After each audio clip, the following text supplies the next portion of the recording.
ሰበር መረጃን እነሆኝ ነገ አዲስ አበባ ላይ ዝግ ሊሆኑ የሚችሉ መንገዶችን ልጠቁማችሁ። መጀመሪያ እናንተ ትኩስና አዳዲስ መረጃ ሁሌም እንዲደርሳችሁ ይህን ቤት ፎሎ አድርጉ። ይህን ቪዲዮም ላይክ ሼር እያደረጋችሁ ለወዳጆቻችሁ አጋሩ። በመስቀል አደባባይ ለሚካሄደው የአላፋ ዝማሬ ዝግ የሚሆኑ መንገዶች አዲስ አበባ ታህሳስ 7 ቀን 2018 ዓ.ም በገና በዓል ዋዜማ በመስቀል አደባባይ የሚካሄደው ታላቅ የአላፋት ዝማሬ መርሃ ግብር ተከትሎ የትራፊክ መጨናነቅን ለመከላከል ሲባል በርካታ መንገዶች ለተሽከርካሪ ዝግ እንደሚሆኑ የአዲስ አበባ ፖሊስ ጠቅላይ መምሪያ አስታውቋል። ከዛሬም ታህሳስ 27 ምሽት 12 ሰዓት ጀምሮ የሚዘጉ መንገዶች ላይ ለአጭርም ሆነ ለረጅም ሰዓት ተሽከርካሪ አቁሞ መሄድ የተከለከለ ነው። ከነገ ታህሳስ 28 ቀን 6 ሰዓት ጀምሮ መርሃ ግብሩ እስከሚጠናቀቅ ድረስ መንገዶች ሙሉ በሙሉ ለተሽከርካሪ ዝግ ይሆናሉ።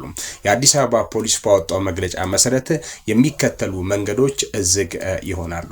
ከመገናኛ መስመር ቅዱስ ዑራኤል አደባባይ፣ ከቦሌ ጌቱ ኮሜርሻል መስመር ወይ ኦሎምፒያ ወይንም ደግሞ ደንበል አካባቢ፣ ከመስቀል ፍላወር መስመር ጋዜቦ አደባባይ፣ ከጎተራ መስመር ለከባድ ተሽከርካሪ አጎና ሲኒማ፣ ለቀላል ተሽከርካሪ ጥላሁን አደባባይ፣ ከጎፋ አዲስ መንገድ ቅዱስ ቂርቆስ ቤተክርስቲያን መስቀለኛ፣ ከሜክሲኮ መስመር ለጋሃር መምራት፣ ከአምባሳደር መስመር ሐራምቤ መብራት፣ ከ4 ኪሎ መስመር ብሔራዊ ቤተ መንግስት።